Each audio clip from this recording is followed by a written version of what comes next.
महापुरुषों को या भगवान को शरीर में देख करके उनको भगवान के रूप में नहीं समझ पाते।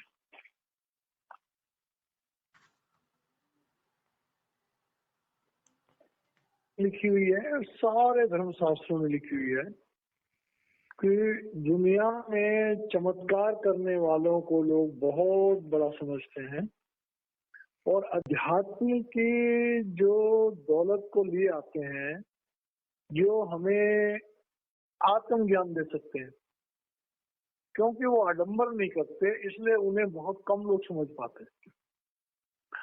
एक बात। दूसरी बात यह है कि सब्बो घट मेरे साइया सुंजी सेज ना कोई, और बलिहारी व घट की जागट प्रगट रहे।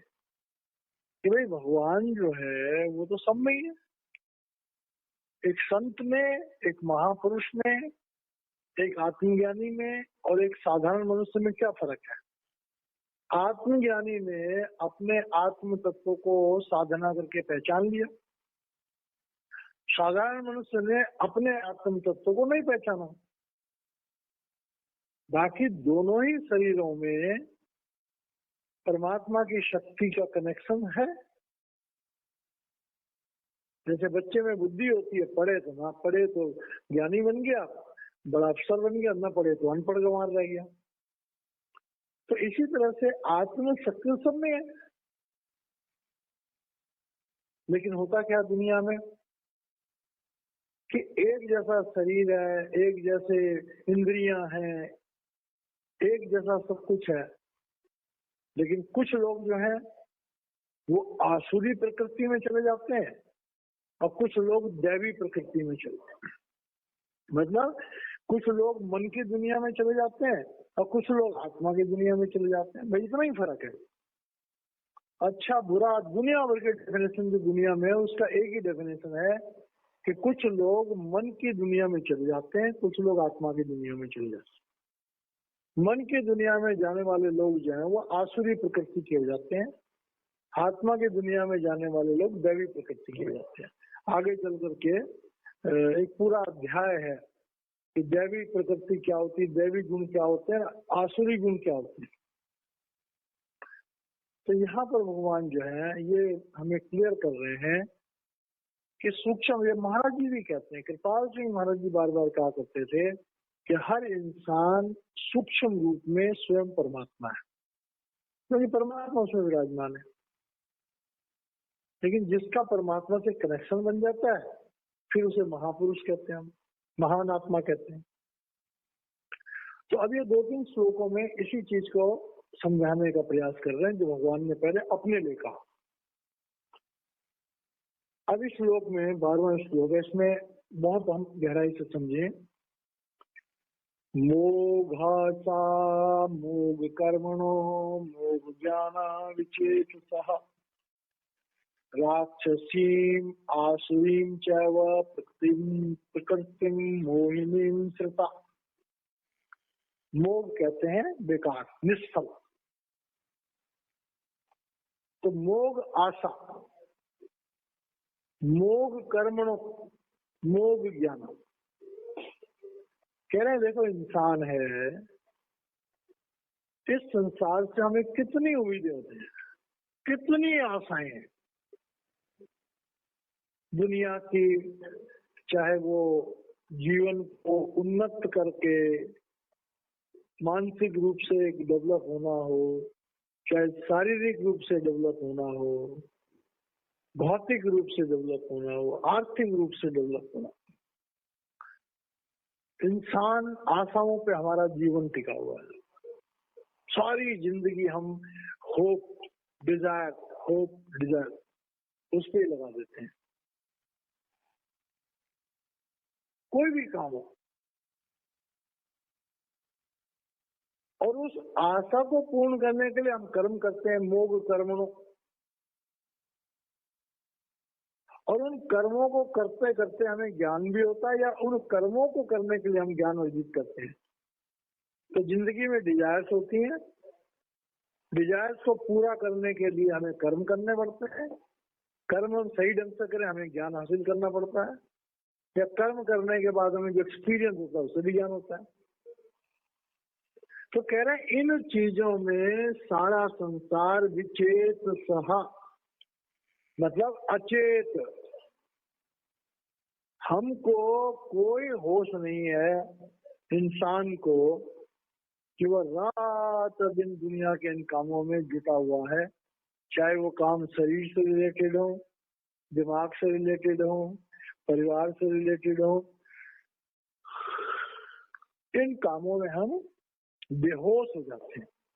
काम बुरे नहीं है, लेकिन उन कामों में हम लुट जाते हैं, पिट जाते हैं, खो जाते हैं, गुम हो जाते हैं। और उसका नतीजा क्या निकलता है? राक्षसीम आसुरीम। राक्षसीम और आसुरीम, अब इनके शाब्दिक मतलब है, सुर मने होते हैं देवता, असुर मने होते हैं जो देवताओं जैसे नहीं है, और राक्षस होते हैं कि जो विध्वंसकारी है। तो कह रहे हैं लोग क्या बनते जा रहे हैं, या तो वो असुर बनते जा रहे हैं या वो राक्षस बनते जा रहे हैं। मतलब असुर वो हो गए जो सतोगुण से परे चले गए, राक्षस हो गए कि जिनको गुणों से कोई लेना देना ही नहीं है, वो तो तमोगुण में ही लिप्त हैं बिल्कुल। तो संसार की वासनाएं, संसार की आशाएं, संसार की डिजायर्स, इस भौतिक जगत के काम क्रोध लोभ मोह अहंकार के अंतर्गत जो भी हमारे जिंदगी में हम कुछ करना चाहते हैं, उसमें सारा संसार जो है वो मोहित हो रहा है और उसमें उसको धारण किया हुआ है, मतलब उसमें डूब गई है। मतलब भगवान का इस शरीर में रहने के बावजूद भी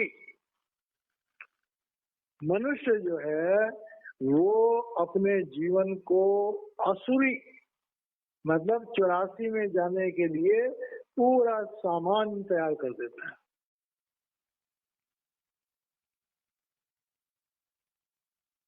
तो ये अवस्था उन लोगों की है जिसे हम मनमुख कहते हैं, जो मन के कहने पे चलते हैं, जिनकी आत्मा सुप्त अवस्था में है। हर इंसान जब कोई काम करता है तो अंदर से एक आवाज आती है, ये काम अच्छा है कि बुरा है। बुरा है तो वो आवाज हमें रोकती है, अच्छा है वो आवाज हमें प्रेरित करती है। लेकिन धीरे धीरे धीरे धीरे करके वो आवाज अगर हम लोग ध्यान नहीं दें तो वो फिर आवाज मंदी पड़ती चली जाती है।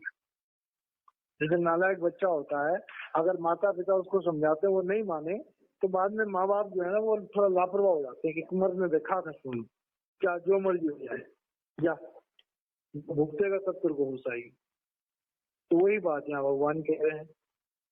तो कह रहे हैं भाई ज्यादातर लोग जो हैं वो मन के कहने पर चलते हैं। मन इंद्रियों से संस्कार लेता है, इंद्रियां भोगों की तरफ अट्रैक्ट होती हैं, और हमारी जो गति है वो हमारी गति जानवरों असुरों की तरह हो गई है। तो ये हालत दुनिया की है। अब कह रहे हैं कि कुछ लोग होते हैं महात्मानस्तुमां पार्थ दैवीं प्रकृतिम आश्रिताः भजन्ति अनन्य मनसो ज्ञाता भूत आदिम अव्ययम। अब कहते हैं कुछ लोग होते हैं कि जिन लोगों को थोड़ी बहुत सतोगुण की समझ होती है तो वो क्या करते हैं, वो देखते हैं कि मन पे काबू करना तो बड़ा मुश्किल काम है, इंद्रियों पे काबू करना बड़ा मुश्किल काम है। तो वो क्या करते हैं, भगवान की शरण में जाते हैं। चाहे वो मंदिर जाएं, चाहे वो सत्संग सुने, चाहे स्वाध्याय करें, लेकिन कहीं ना कहीं वो भगवान के आश्रय ढूंढते हैं। और जो भगवान का आश्रय ढूंढने वाला इंसान है उसी को महात्मा कहा जाता है, उसी को महान आत्मा कहा जाता है, उसी को समझदार आत्मा कहा जाता है। तो कह रहे हैं महात्मनस्तु पार्थ दैवीं प्रकृति में आश्रिता, कि समझदार इंसान कौन है, जो गुरु की और परमात्मा की शरण लेता है, जो आत्मा की आवाज को सुनने की कोशिश करता है। जब वो इस रास्ते पे चलता है तो धीरे धीरे करके उसकी आत्मा बलवान होती है। जब आत्मा बलवान होती है तो आत्मा का स्वभाव क्या है? आत्मा का स्वभाव है प्रभु के प्यार में लिप्त रहना। मन का स्वभाव है दुनिया की वासनाओं में लिप्त रहना। तो कह रहे हैं कि जब इंसान भगवान के भरोसे होता है तो भजन्ति अन्यन्य मनसो, तब वो भगवान की तरफ जो है सच्चे हृदय से आगे बढ़ते हैं। अब देखिए, हम अगर ध्यान दें, मंदिर में 1000 आदमी जाता है, लेकिन मंदिर में अनन्य भक्ति के साथ, बड़ी श्रद्धा के साथ बहुत कम लोग जाते हैं। एक फर्ज के नाते, एक विचार के नाते, एक परंपरा के नाते लोग मंदिर में जाते हैं, मंदिर, मस्जिद, गुरुद्वारा जी, लेकिन वहां पर प्रभु के प्रेम में ओतप्रोत होकर के बड़े कम लोग जाते हैं। तो भगवान कह रहे हैं कि भाई हमारे अंदर जो हमारा परमात्मा बैठा है, हमारे अंदर जो आत्मा बैठी हुई है, उस आत्मा को अगर हमने जानना है तो हमें आत्म तत्व के साथ जुड़ने की कोशिश करनी। और आत्म छोटा सा लफ्ज़ है कि भजन्ति अनन्य मनसो। अब इस बात को समझना हो तो अनन्य मनसो, जब तक हमारे जीवन में सच्चा सद्गुरु नहीं होगा तब तक हम अनन्य मनसो, मतलब मन को पूरी तरह से लगा करके भजन नहीं कर सकते। ज्ञात्वा भूत आदिम अव्ययम, जब हम अनन्य मन से प्रभु को याद करते हैं तब हमारी समझ में ये आता है कि समस्त ब्रह्मांड, समस्त जीव, इनका दाता कौन है? परमात्मा। इनका रक्षा करने वाला कौन है? परमात्मा। इनको खिलाने वाला कौन है? परमात्मा। तो कह रहे हैं कि भाई हम परमात्मा के बारे में तभी समझेंगे जब हमारी प्रकृति दैवी होगी। महाराज जी क्या कहते हैं? जब हमारी सोच बदलेगी तो हमारे विचार बदलेंगे और हमारे कर्म बदलेंगे। तो हर इंसान की जिंदगी उसकी सोच पर डिपेंड करती है, और सोच पैदा होती है हम कैसे वातावरण में रहते हैं, कैसे हमारे मित्र हैं, कैसा साहित्य हम पढ़ते हैं, कैसा भोजन हम खाते हैं, किन लोगों का साथ करते हैं, उसी से हमारी प्रकृति बनती है। तो भगवान कह रहे हैं कि भाई सच में तो प्रभु को जानने के लिए हमारे जीवन में दैवी गुण आने चाहिए, और दैवी गुण अपने आप कभी नहीं आ सकते। दैवी गुण पहले तो साकार भक्ति से हमारा भाव बनता है, फिर साकार भक्ति से हम, साकार भक्ति पहले किसकी होती है? मूर्तियों की। फिर साकार भक्ति हम करते हैं निराकार की उससे, भावना से। अब निराकार को तो मूर्ति के द्वारा हम भगवान तक पहुंचना बड़ा मुश्किल काम है। जब भगवान देखता है कि इसको वाकई मुझसे मिलने की चाहिए, तब वो साकार जिंदा, पहले हम साकार मुर्दा, मूर्ति क्या है? साकार मुर्दा।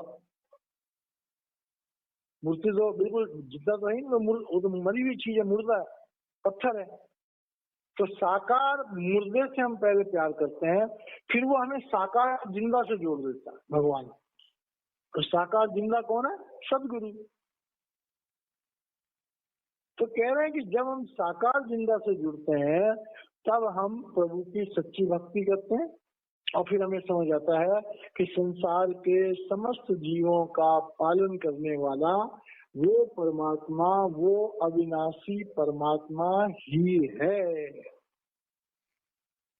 बातों से कुछ नहीं होगा, ये अनुभव करने के लिए हमारे जीवन में गहराई से हमें समझना होगा। और यही कारण है कि लाखों लोग सत्संग सुनते हैं, हजारों लोग सत्संग सुनते हैं, लेकिन सत्संग सुन के हमारे जीवन पर असर चंद लोगों के पड़ता है, लाखन में तो है नहीं, 1 लाख में भी नहीं है एक आदमी, उससे भी ज्यादा लोगों में से को निकलता है। तो देख लो अपने अगल बगल में झांक के देख लो, कितने लोग हैं जिनको सत्संग से सचमुच में प्रेम है, ये सब व्यवहारिक तौर से प्रेम है हमारा।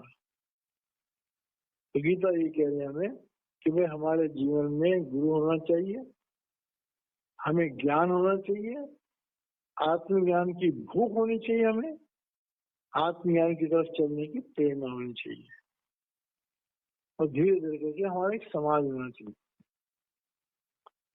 तो इस तरह से ये बातें एक दूसरे से जुड़ी हुई है। भक्ति के लिए इन चीजों का होना बहुत जरूरी है। अब कह रहे हैं जब ऐसा हो जाता है, ये पहला कदम है। अब अगला कदम कौन सा है? सततम कीर्तयन्तो माम यतन्तस्य दृढ़व्रताः नमस्सन्तस्य माम भक्त्या नित्ययुक्ता उपासते। तो पहला कदम क्या है कि हम प्रभु के बारे में सचमुच में जानना चाहें। प्रभु समस्त ब्रह्मांड का स्वामी है, इस बात को हम स्वीकार करें और हमारा मन एकाग्र हो जाए कि वो प्रभु जो है वो सर्वशक्तिमान। जब ऐसा हमारा भाव बन जाएगा तब हमें क्या करना पड़ेगा? सततम कीर्तयन्तो माम। तब 24 घंटे हमें प्रभु का स्मरण करना होगा। 5 नाम का सिमरन जिंदगी में 24 घंटे करना होगा। सततम, सततम का मतलब एक पल के लिए भी रोकना नहीं है। 24 घंटे है तो 24 घंटे हमें करना है। मतलब सोते हम जिस समय हम सो जाते हैं, तो अगर हम सारा दिन करेंगे तो सोते हुए भी हम उसी भावना से कहते हैं योग निंद्रा, वो योग निंद्रा में हम चले जाएंगे। तो सततम कीर्तयन्तो माम यतन्तस्य दृढ़व्रता। तब हमारे दिल में एक दृढ़ संकल्प होता है। देखिए अभी मैं YouTube पे एक महात्मा का, वो अच्छा महात्मा था, तो 40-42-45 साल का होगा, और बीटेक बहुत हाईली क्वालिफाइड, जो कि अमेरिका वगैरह में नौकरी करता था, और उसने जो है संन्यास ले लिया करीब 20-30 साल पहले। 10-15-18 साल की उम्र में बीटेक करते थोड़े दिन के बाद में उसने संन्यास ले लिया। इस्कॉन में बहुत सारे लोग हैं जो हाईली क्वालिफाइड है, उन्होंने संन्यास ले लिया। तो उसकी चर्चा हो रही है टीवी पे एक जगह पे, वो कौन सी अपनी अदालत जो एक कोई चैनल चलता है, तो वहां पर बात हो रही। तो कहता बड़ा सोच समझ के मुझे प्यार हो गया। लोगों ने पूछा किससे प्यार हो गया? तो क्या मुझे परमात्मा से प्यार हो गया, इस भगवे चोले से प्यार हो गया। अब मैं इसके बिना, मतलब न मैं परमात्मा के बिना एक पल रह सकता हूँ, और ये मेरा जो बेस है इसके बिना भी मैं एक पल नहीं रह सकता। बताइए, बड़ा प्यारा सा महात्मा, वो हाईली क्वालिफाइड, अमेरिका में नौकरी करता था और 30 साल से इस्कॉन का साधु बना हुआ है। बताओ। तो आम इंसान को जो है अमेरिका जाता है पैसे इकट्ठे करने के लिए, दुनिया की मौज मस्ती करने के लिए, और बहुत सारे साधुओं ने जिक्र किया वो अमेरिका पढ़े लिखे थे, बीटेक थे, अमेरिका में नौकरी मिल गई, इतने हाई पेड सैलरीज हैं, जिन्होंने देखा कि हमारा जीवन तो बेकार चला जाएगा, दुनिया को मेटेरियल गेन करते रहेंगे, प्रभु से हम दूर हो जाएंगे। उन्होंने नौकरी छोड़ दी, संन्यास ले लिया छोटी उम्र में। तो ये जो चीजें हैं ये हमें समझाती हैं कि भाई भक्त लाखों करोड़ों अरबों लोग हैं भक्त कहलाने वाले, लेकिन भगवान को चाहने वाले कितने लोग हैं? बड़े गिने चुने लोग। तो कह रहे हैं ऐसे लोग जो होते हैं, जो दृढ़ संकल्प कर लेते हैं, तो वो क्या करते हैं कि तब वो, मेरे सबसे पहला काम होता है कि प्रभु के ऊपर आश्रित होना। इसमें नमस्सन्तस्य, जब हम नमस्कार करते हैं तो झुकते हैं, श्रद्धा से झुकते हैं। तो भगवान के प्रति जो है सच्ची श्रद्धा होनी चाहिए, भक्ति का भाव होना चाहिए और समर्पण होना चाहिए, चाहे गुरु हो चाहे परमात्मा हो। उसके सामने आज इंसान अपने आप को मिट्टी समझे, मिट्टी, चरणों की धूल। अगर ऐसा वो भाव रखता है तब क्या होगा कि नित्य युक्ता उपासते। अब उपासते का मतलब हो गया पूजा करना, और नित्य युक्ता का मतलब हो गया हर समय जुड़े रहना। अब पूजा करने वाले तो लाखों मिल जाएंगे, करोड़ों में मिल जाएंगे, लेकिन हर समय जुड़े होने वाले कोई बिरला होगा, कोई बिरला ही होगा जो हर समय प्रभु से जुड़ा हुआ है, हर समय प्रभु के शब्द से जुड़ा हुआ है। तो भगवान कहता है कि मनुष्य जीवन का सच्चा उद्देश्य क्या है? नित्य युक्ता सततम कीर्तयन्तु, 24 घंटे सिमरन और नित्य युक्ता, हर घड़ी शब्द से जुड़े रहो। ऐसा हमारा जीवन होना चाहिए। अगर ऐसा हमारा जीवन नहीं है तो फिर समझ लो कि हम अपने जीवन के परम उद्देश्य से बहुत दूर हैं। अब कह रहे हैं कि जब हम ऐसा करते हैं तो ये एक प्रिंसिपल रास्ता है। अब उसको डिफाइन कर रहे हैं कि कुछ लोग जो होते हैं, जो ज्ञानी लोग होते हैं, वो मुझे निर्गुण और निराकार ब्रह्म जानते हैं, जान के रूप में जानना चाहते हैं। ज्ञान यज्ञेन च अपि अन्ये यजंतो माम उपासते। अब कह रहे हैं सीधे साधे लोग तो जो है, जो पहले बताया गया उसमें लग जाते हैं, लेकिन जो पढ़े लिखे लोग हैं, जिनको नॉलेज है, जिनको किताबी ज्ञान है, वो क्या करते हैं? ज्ञान यज्ञेन। अब ज्ञान यज्ञेन का मतलब हो गया कि जितने भी धर्म शास्त्र हैं उनमें जो ज्ञान है उनका यज्ञ करो। अब यज्ञ करने का मतलब होता है कि उनको जांचो। अब हजारों रास्ते हैं दुनिया में, उपनिषद भरे पड़े। अब उन उपनिषदों में जो हमें दिए गए रास्ते, तो उन सबको कौन कर पाएगा? बड़ा मुश्किल है। निर्गुण परमात्मा के बारे में तो हजारों, लाखों, करोड़ों श्लोक है। तो कहना कुछ लोग होते हैं जिनकी बुद्धि बहुत तीव्र होती है, वो ज्ञान यज्ञ के द्वारा मेरी तरफ बढ़ते हैं। तो उनका बहुत लंबा समय उन बड़े बड़े धर्म शास्त्रों को पढ़ने में, समझने में और याद करने में निकल जाता है। लेकिन क्योंकि उनके दिमाग में जो बात घुसी होती है वो धर्म शास्त्रों के साथ कंपेयर करते चले जाते हैं। अब उसमें दो रास्ते निकलते हैं। एक रास्ता तो निकलता है एकत्वेन। एकत्वेन का मतलब अद्वैत, जिसमें परमात्मा और मैं एक हूं। और दूसरा है कि पृथक्त्वेन, दूसरा हो गया द्वैत का, कि परमात्मा अलग है और मैं अलग हूं। बहुधा विश्वतो मुखम, और उस परमेश्वर को, उस विराट पुरुष को, अब निराकार और निराकार के बाद विराट पुरुष, तो विराट पुरुष को जैसे कई लोग, जैसे भगवान कृष्ण का रूप होता है, कोई तो उनकी मनमोहन छवि को बांसुरी बजाते समय ज्यादा पसंद करते हैं। कोई भगवान कृष्ण का जो विराट रूप है जिसमें सैकड़ों मुंह है, कोई उसको पसंद करता है। तो कह रहे हैं लोग जो है दुनिया में भक्ति के रास्ते पर भी ये इतने सारे पंथ क्यों निकले? किसी को आग की पूजा करने में मजा आता है, किसी को पानी में खड़ा होकर के पूजा करने में मजा आता है, कोई धूनी रमा के ज्यादा मजा आता है, किसी को कोई एक टांग पे खड़े होकर ज्यादा मजा आता है। तो कह रहे हैं एकत्वेन पृथक्त्वेन बहुधा विश्वतो मुखम। अब भाई तुम अद्वैत रास्ते में प्रभु से एक साथ, प्रभु से एक में होने का जो ज्ञान है उसकी तरफ बढ़ो। दूसरा, प्रभु अलग है, हम अलग हैं, प्रभु तक हमें पहुंचना है। खाक से ताजा क्या कसा, हमने तो जब किया सफर, वही रास्ता है। और एक रास्ता है कि विराट स्वरूप के सामने अपना समर्पण कर लो।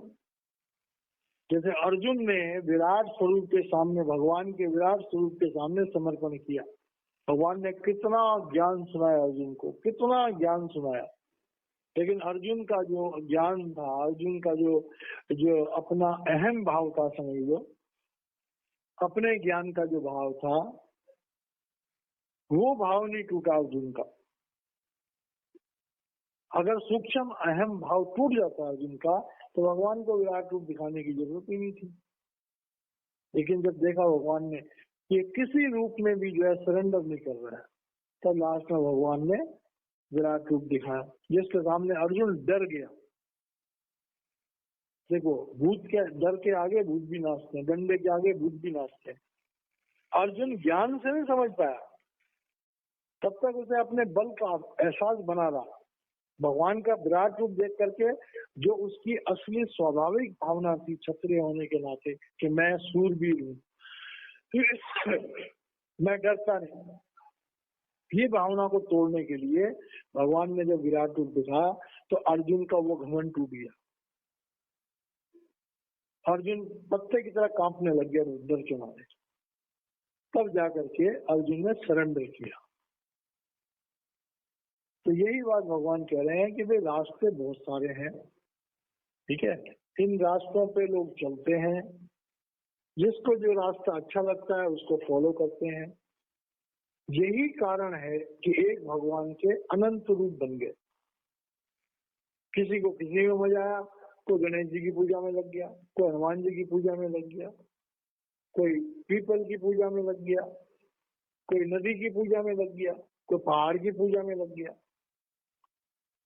तो इतना हजारों लाखों करोड़ों अरबों साल हो गए दुनिया बने हुए, तो समय समय पर लोग जो है अलग अलग आस्थाओं में बन गए। ये वर्णन दिया गया है कि प्रभु की उपासना करने वाले लोग अलग अलग रूपों में अलग अलग रूपों को क्यों बचते, उसका ये कारण है। जैसे घर में होता है, किसी को एक सब्जी पसंद नहीं आती, किसी को दूसरी नहीं आती थी, भगवान को क्या जरूरत है इतनी तरकारी बनाने की, 2-4 तरकारी बनाए था, काम खत्म हो जाता। अब किसी को कोई तरकारी पसंद नहीं है, किसी को कोई पसंद नहीं है, किसी को कोई फल पसंद नहीं है, तो हजारों तो फल बना दिए और हजारों तरकारियां बना दी, लो बेटा जिसको जो चाहिए खाओ। तो वैसे ही भक्ति का रास्ता है कि हजारों पंथ बना दिए, अब जिसकी जहां भावना है जाओ धक्के खाओ। असल में तो एक ही जगह पहुंचना सबने।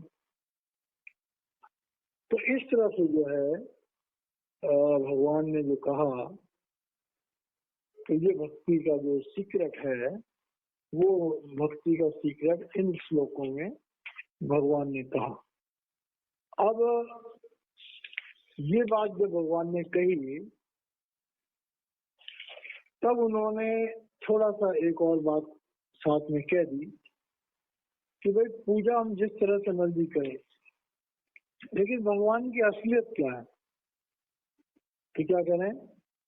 अहम कर्तुरहम यज्ञः स्वदा अहम अहम औषधम मंत्रो अहम अहम एव अज्यम अहम अग्नि हुतम। भगवान कह रहे हैं कि अहम कर्तुरहम। अब कर्तुरहम क्या कहते हैं? कर्म कांड। कि जैसे कर्म कांड हम करते हैं तो कर्म कांड में माला जपते हैं, मंत्र जाप करते हैं, कर्म कांड की जो विधियां हैं, भगवान कह रहे हैं वो मैं ही हूं। यज्ञ है, और जब यज्ञ करते हैं तो यज्ञ भी मैं हूं। और यज्ञ के साथ जो है वो स्वधा अहम अहम औषधम। अब यज्ञ करते समय जो आहुतियां देते हैं, जो औषधियों का इस्तेमाल होता है, वो मैं। मंत्रो अहम अहम एव अज्ज। और जो मंत्र है वो भी मैं ही हूँ, क्योंकि मंत्रों में शक्ति जो मेरी है। और तुम जो आहुति डालते हो उसमें घी डालते हो, तो घी भी मैं ही हूँ। अहम अज्जम अहम अग्नि। जो अग्नि जलाते हो तो अग्नि की जो तेज है, ऊर्जा है, वो मैं ही हूँ। और अहम हुतम। और हवन जो तुम करते हो तो हवन की जो सामग्री है वो भी मैं ही हूँ। अब ये बात कह करके भगवान क्या समझाना चाहते हैं? भगवान ये समझाना चाहते हैं कि संसार में सब कुछ मैं ही हूँ। 84,000 योनियों में मैं ही हूँ।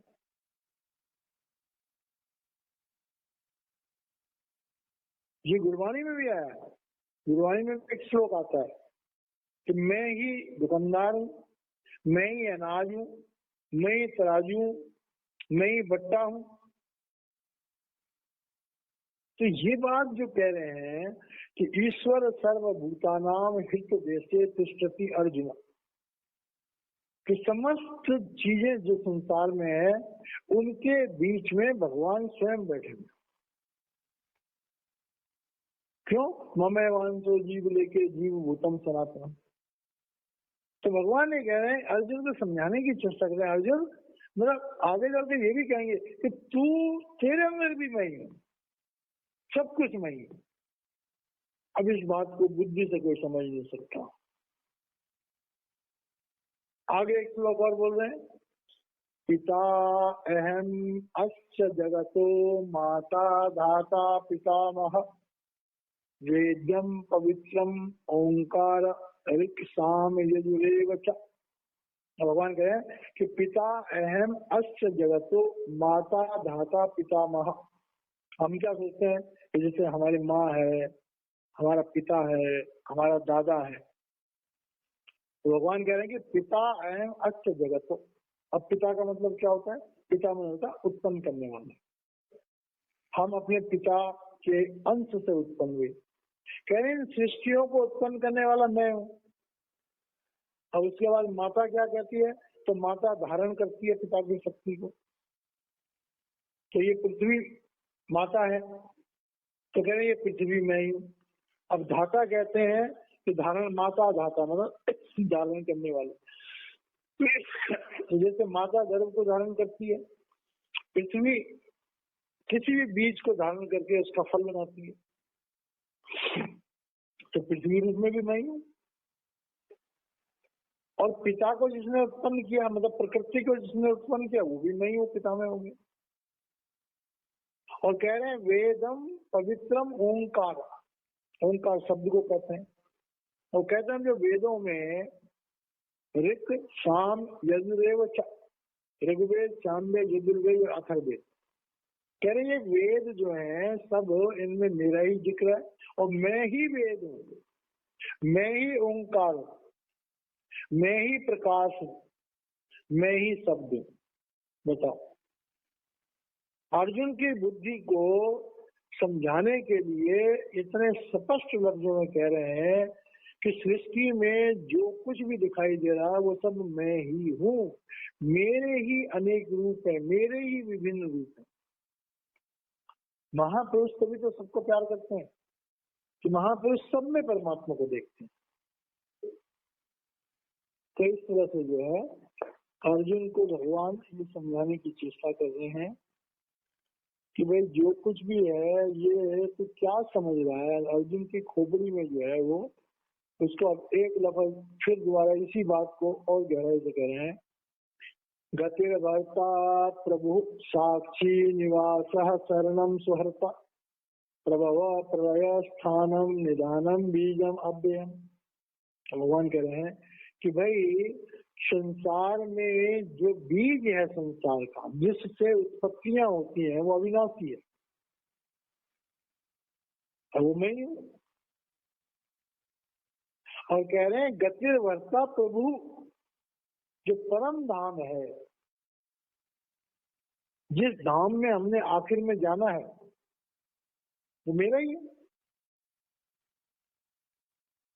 मतलब देखने वाला मैं, दिखाने वाला मैं, स्वामी मैं, मेरी शरण मैं तुमको शरण देने वाला हूँ। मैंने तुम्हारे लिए संसार बनाया, मैं ही तुम्हें कदम कदम पर जो है वो तुम्हारी साक्षी कर रहा हूँ, तुम्हारा साथ दे रहा हूँ। मैं ही सृष्टि को उत्पन्न कर रहा हूँ, मैं ही प्रलय कर रहा हूँ, मैं ही किसी चीज को पॉजिटिव देता हूँ, मैं ही हर चीज के बीच में जो असलियत है वो हूँ। सब कुछ मैं ही मैं। उसके बाद कहते हैं कि तपामि अहम अहम वर्तम निग्रहामि उत्सृजामि च अमृतम च व मृत्युश्च सत असत च अहम अर्जुन। तपामि अहम वर्तम, अर्जुन को कह रहे हैं कि सूर्य जो तप रहा है ये मेरी शक्ति से तप, वर्षा जो बरस रही है वो मेरी इच्छा से हुई। अगर मैं बादलों को भेजता हूं तो वो भी मैं ही भेजता हूं, बादलों को रोकता हूं तो वो भी मैं ही रोकता हूं। मैं ही अमृत हूँ, मोक्ष को देने वाला जो वो भी मैं ही हूँ, और मैं ही मृत्यु, मैं ही सत हूँ और मैं ही असत हूँ, मतलब सब कुछ मैं हूँ। ये अर्जुन को समझाने के लिए भगवान इतना खोल खोल के समझा रहे हैं कि अर्जुन ये समझ जाए कि ये जो मनुष्य रूप में मेरे सामने कृष्ण खड़ा है असल में ये ही सब कुछ है।